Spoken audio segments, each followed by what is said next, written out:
How and where do we find these houses to buy subject to? I thought you'd never ask. Let's jump into it.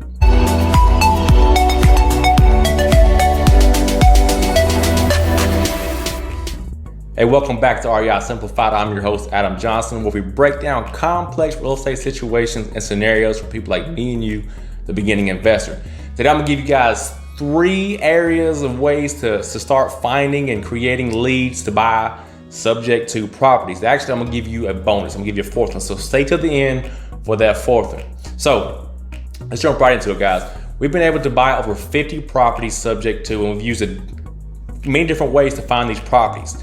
In most cases, the actual sellers actually find us. I'm gonna show you how we use social media, Bandit Signs, realtors, Zillow, and whatever else we use to find these leads. So first thing first, and most importantly, one of the biggest bang for your buck are the Bandit Signs. Those are the signs that you'll see every year around election time in your city. They'll say, vote for so-and-so, vote for Pedro. The little signs you'll see by the mall and that kind of stuff on the road, those are called Bandit Signs.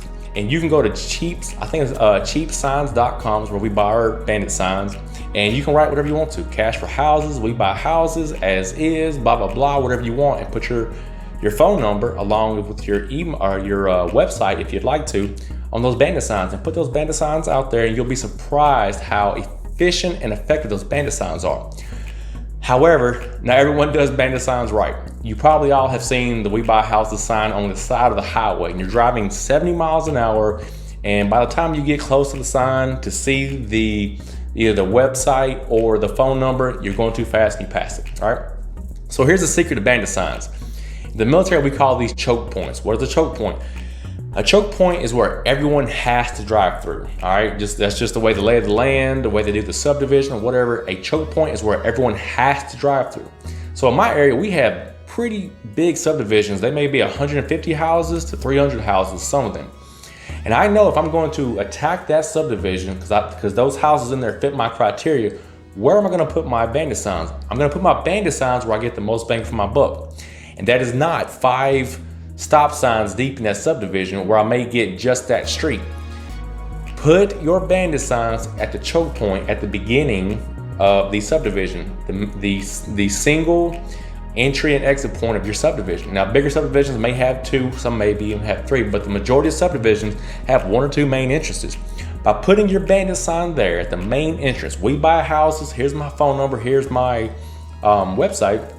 If I put it at the stop sign on that subdivision leaving to get on the main road so everyone can go to work, I'm gonna get 200 or 300 sets of eyes on my Bandit Signs every single day. This is the best way to get your message out there, the best way, because even if people don't see you on Facebook or if, whatever the case may be, they're gonna drive to work every day. So by putting those Bandit Signs out there, you're gonna get so many sets of eyes on there. And here's one thing that we notice about using our Bandit Signs.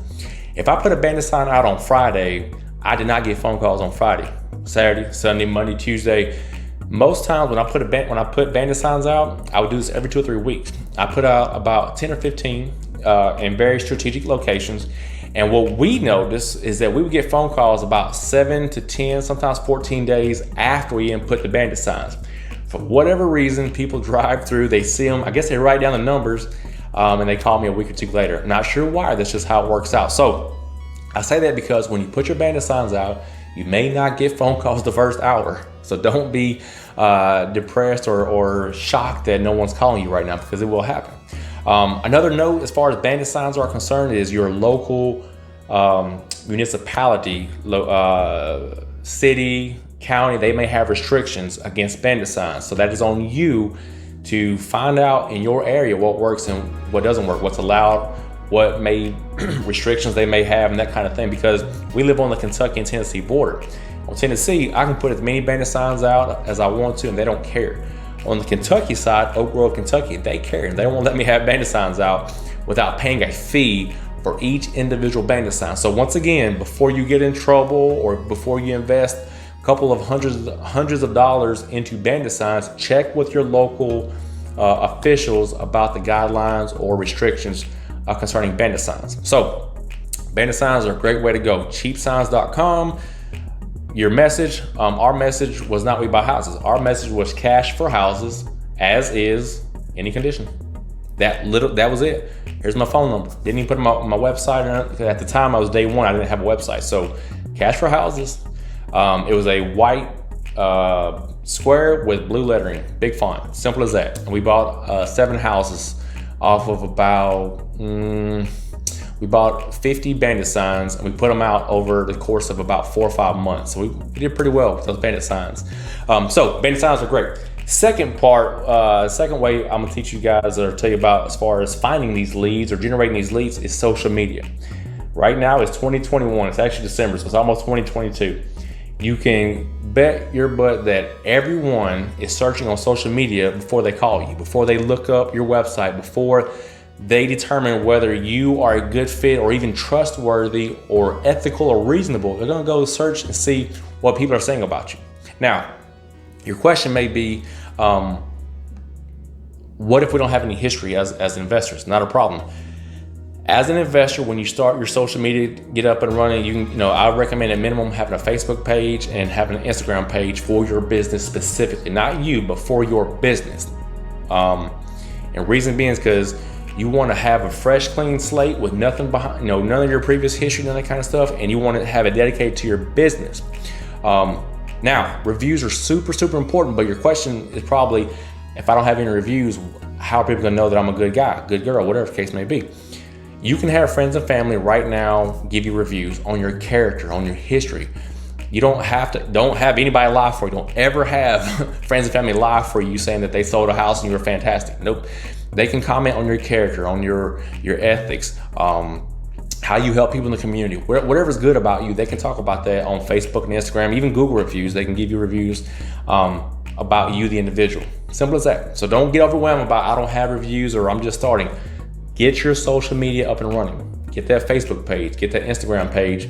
And even TikTok is huge right now. People in all industries are generating lots of leads and building their email list off TikTok alone. So social media. Now, what are you posting? We buy houses. I'm on Facebook weekly, sometimes 3 or 4 times a week, saying we buy houses. We'll buy we buy houses no equity. We buy houses that need repairs, whatever the case may be. We'll buy your house in 10 days. Whatever we need to be putting out there is we're out there on Facebook and Instagram. Now, if you're not fantastic at computers and not fantastic at social media, it's not the end of the world. There are so many people out there right now that would love to help you. We have social media managers. We have a manager for about everything we do because I am not good at everything. So we like to hire people that are smarter than we are in areas that we are not good at. It's that simple. So you can hire a social media manager. You don't have to break the bank. You can pay someone probably $100 or $200 to post for you 5 or 6 times a week for a month.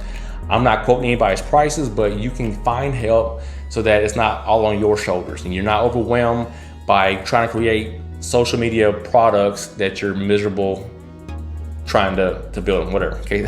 Whatever. So, Bandit Signs and social media. The third thing we'll talk about is Zillow, which I personally don't like Zillow for one reason. That's because Zillow's Zestimate. So you'll have all the time homeowners will get on Zillow and they'll type in their little address and Zillow will say it's worth $200,000. In reality, their house is barely standing. It needs a whole new everything. It's worth about $55,000. I hate Zillow for that reason, but you can make Zillow work for you because right now in your area, in any area that you're interested in investing in, you can get on Zillow.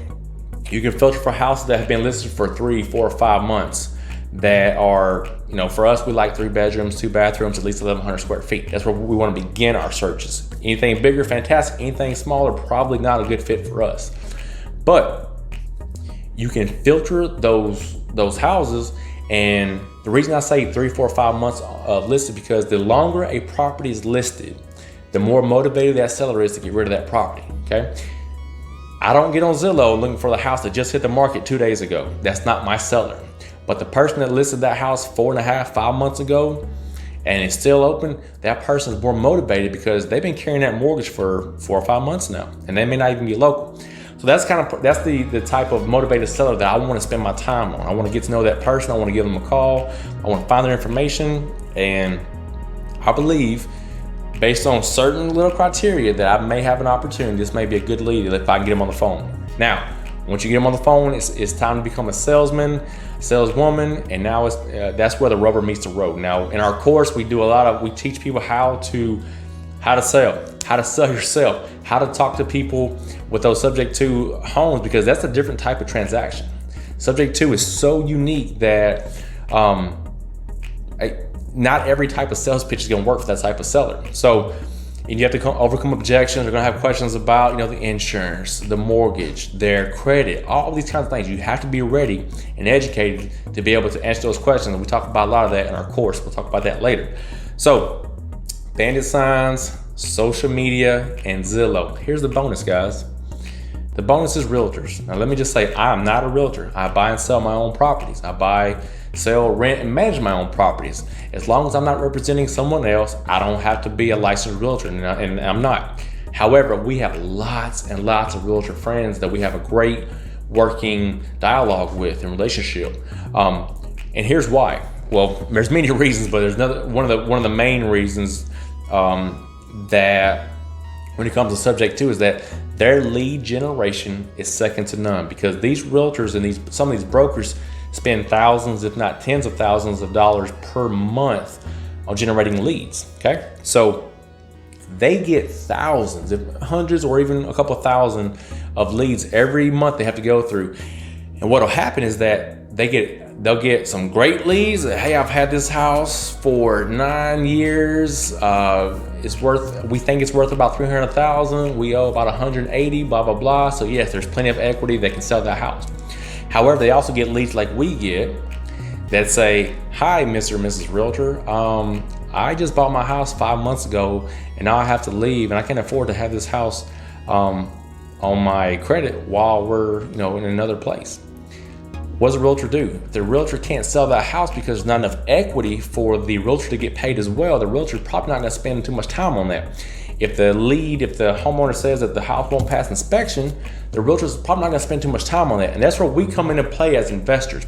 We are an outlet for that realtor. I tell realtors all the time, I will buy the houses that you can't sell. Simple as that. I'll buy the houses with no equity. I'll buy the houses that need repairs. I'll buy the houses that won't pass VA inspection. I'll buy the houses, whatever the case may be. I will buy the houses. And in return, if the realtor gives me that lead and I'm able to work a deal, I pay that realtor usually about $1,000 is what we pay for a referral fee. It's as simple as that. The realtor gets more leads than I do. They filter through more BS than I do. And if they give me the name and I can work a deal, I give them the referral fee, because you got to keep them happy for feeding you. You keep everybody happy for feeding you. As an investor, you always have to think long term. Don't think short term. Don't think about this little $1,000. I'll gladly pay. If a realtor can give me 10 every year, I'll give them 2,000, 5,000 per lead. You got to think about the volume. So keep people that feed you happy. And if realtors are feeding you leads left and right, keep them happy. So guys, let me just say that was 4. I gave you guys 3 in a bonus. And we talked about Bandit Signs. We buy houses as is. Put them out there as subdivision. We talked about social media. Get on Facebook. Get on Instagram. Probably TikTok. If you don't like it, hire somebody to do it for you. But you need to have a social media presence in today's business age. Let's talk about. We talked about Zillow. Use the filter to your benefit. The older listings, 4 or 5 months into it, that fit the criteria. And you can also, I forgot to mention on Zillow, you can look for keywords, key phrases like as is, investor friendly, needs repairs, you name it. Owner financing. There's so many things out there that people that are motivated to get rid of their properties, they'll have in the description. And you can just search as is. You can search investor friendly and see what pops up. And that right there is how you build a list of 4, 5, or 10 properties so that you can start cold calling and being a salesman, saleswoman, to start getting those subject to properties. And then lastly, as the bonus, I talked about realtors. If you're not a realtor, make friends with realtors. Go to the local RIAs, the real estate investing associations. Almost every mid-sized city or larger has a RIA. And they meet about once a month and they're free. And you can meet anybody under the sun that deals with real estate. You'll meet investors, handyman, plumbers, electricians. hard money lenders, realtors, painters. You will meet we met just about the majority of people that we deal with today. We met them at the RIA meetings. So go to those RIA meetings and meet people. That was just 4 things we talked about today. We use about 12 different methods of finding and generating leads. So we can cold call or get in front of these sellers. We can buy their homes subject to. All right. Realize subject to sellers are not your typical sellers. So if you're throwing out a large net hoping to get a subject to seller, you're probably not. You have to niche down and search for them. You have to market just for them. If you're looking, if you're marketing that we buy any house and a person calls you and they've had the house on the market for 3 days and they have $90,000 of equity, they don't need you. That's not your seller right now. But when you say, we buy houses as is, no equity, and that person says, yeah, I bought my house 4 months ago, wherever the case is, I have to move away, that's my seller. That's a person I can work a deal with. So we have lots more information on subject to. I'm gonna put the downloadable course in the details below. We've helped many people start their businesses and start buying houses, and it's so rewarding for us to help people work towards financial freedom. It doesn't happen overnight. It took us 4 or 5 years, but we are financially free, and we want everyone to experience the same feeling that we have right now. So until we meet, or until I help you buy a house subject to, I'll see you next time on YouTube. Appreciate y'all's time. See you later.